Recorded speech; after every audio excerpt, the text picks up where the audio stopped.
Hello and welcome to episode 24 of this week's Roundup. Let's do it.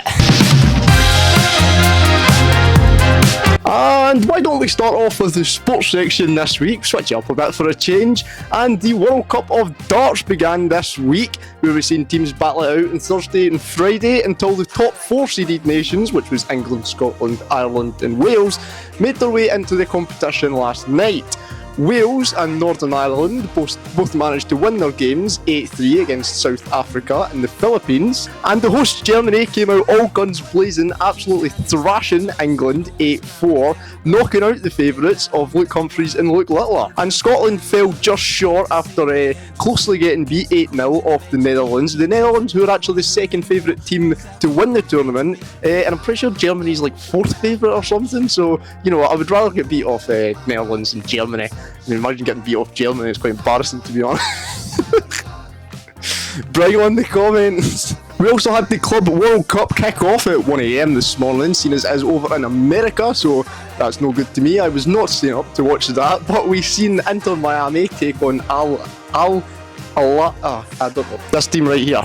But the game finished 0-0 with the biggest save coming in the 43rd minute, with the Inter Miami keeper having to save a penalty. The second match kicks off at 5 PM today. We'll see Bayern Munich face Auckland City, but make sure you watch this first. I mean, the first 15 minutes of that game will probably be boring anyway, so watch this week's Roundup, then watch that. And the F1 circus has landed in Canada this week, where we'll see the battle of Russell and Verstappen continue as the pair line up on the front row. It's been McLaren's poorest qualifying yet, with Piastri managing to hold on to that third spot in row 2, and Norris not being able to make it any further than 7th. It was a stronger weekend for Yuki Tsunoda, who managed to place his car in 11th, but unfortunately he's been given a 10th place grid penalty, so he's not starting 11th.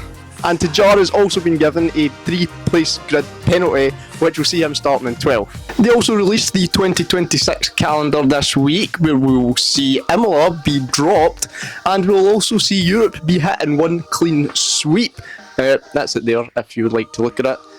Oh yeah, and Alex Albon's car also decided it just didn't want to be a Williams car anymore and just started stripping in the middle of the circuit yesterday. I don't quite know what happened there, but yeah, that's all my F1 news I've got this week. And moving on to our first story of the week, and young Philly has been charged with another 2 charges of sexual assault in Australia. That brings the total charges he is facing to 10. He has not yet made a plea on the new 2 charges which he is facing, but I will keep you up to date in next week's episode if anything comes. Moving on, and TikTok star Khaby Lame, with 162.2 million followers on TikTok, well, he was detained by US federal agents at Las Vegas airport. This is due to him overstaying his visa in the country, but they were nice to him and let him leave the country on voluntary leave and not deportation, because if you have deportation on your record, it can stop you entering the US for up to a decade. I believe that's how it all works. So instead of deporting him and having that on his record, they'll let him go under a voluntary leave. Boom. And moving on to the biggest story of the week, and that is the India Air Flight 171, which crashed just shortly after taking off on its way to Gatwick. Out of the 242 people on board, 53 of which were British citizens, and by some absolute miracle, one of the British citizens and the only person on that flight managed to survive. Just after the plane took off, it lost thrust by the looks of it and plummeted right back down to earth. It exploded into a massive fireball due to the 10 hour of fuel which was loaded onto the aircraft. The black box of the flight has been recovered, but the sole survivor, Vishwash Kumar Ramesh, I think I pronounced that right, was seated in seat 11A in the middle of the aircraft, and people are now deeming it the luckiest seat you could get in an aircraft. But sadly, the devastation in aviation in India does not stop there, because this morning at around 5:30 AM, a helicopter carrying Hindu pilgrims has also crashed. Once again, this was just minutes after takeoff and in India, again killing 7 people. The flight was only meant to take 10 minutes, and at this stage, officials believe that the crash was caused due to bad weather conditions. Next up, and a chair coated with hundreds of crystals at a museum in Verona in Italy has been broken. Well, yes, a couple was caught in CCTV pretending to sit on the chair as a photo opportunity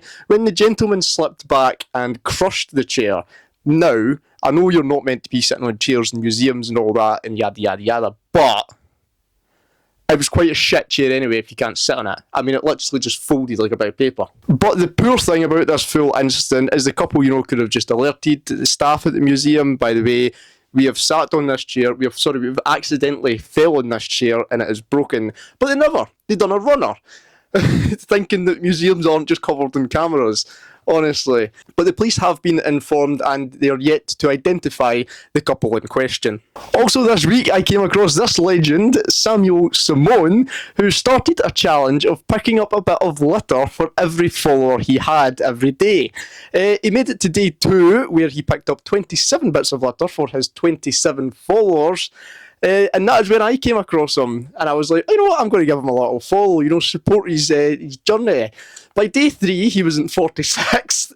By day 3, he was in 46,000 followers, and like anybody would have, I would have done the exact same when maybe that's not the best idea. So he switched it to picking 100 bits of litter up every day for 100 days. And I think he's currently on like 260,000 followers or something. But go give him a follow, go and support him. What a guy, doing good for the planet. And a powerful new supercomputer is going to be getting built in Scotland.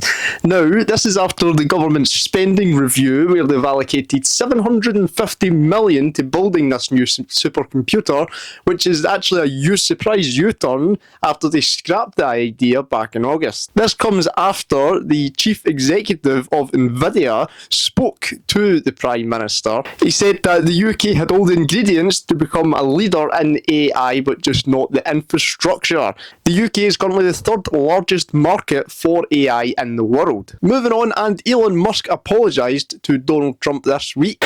He said he regrets some of the comments and statements he made about the president last week and said that they went just a bit too far. And Donald Trump also replied to this, saying that it was very nice and indicating a willingness to put this argument behind them. This is obviously after the argument that the two of them had about the spending bill last week. If you want to see me talking about that, you can go and check that out in last week's episode. Also, Apple's WWDC 25 was this week, where they unveiled lots of new things coming into the iPhone and the iOS updates. They also said they would be shifting to year-based OS names, such as iOS 26 and 2026, so iOS 27 and 2027. You know how it works. They showed the new liquid gas. They showed the new liquid glass feature that will be coming to iPhones. They also showed the new layout coming to the Photos app, which I've just got used to the new one. Now they're going to change it again, so thanks Apple.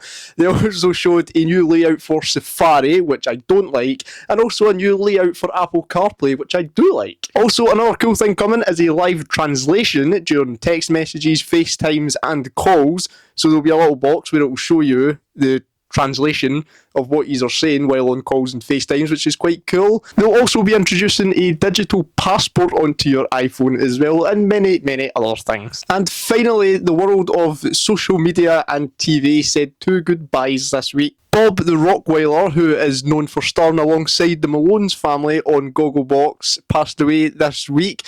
His last day was spent in the garden with the grandchildren. And also 91-year-old TikTok star Norma, who had 2.7 million followers on TikTok. She fell asleep peacefully with her family surrounding her. So may the both of them rest in peace. But that is all for this week's episode. Here is my clip of the week.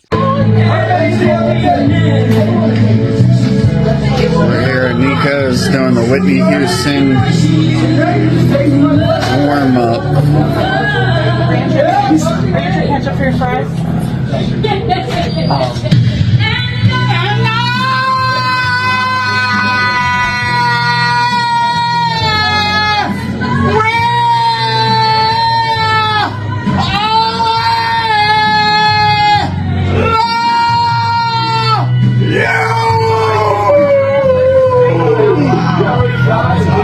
And that's all. I hope you have enjoyed. Make sure you hit that like button, hit that subscribe button, and I will see you again next Sunday at 5 p.m. This is what it really looks like behind the scenes. Just a little wall. Cowboy work that.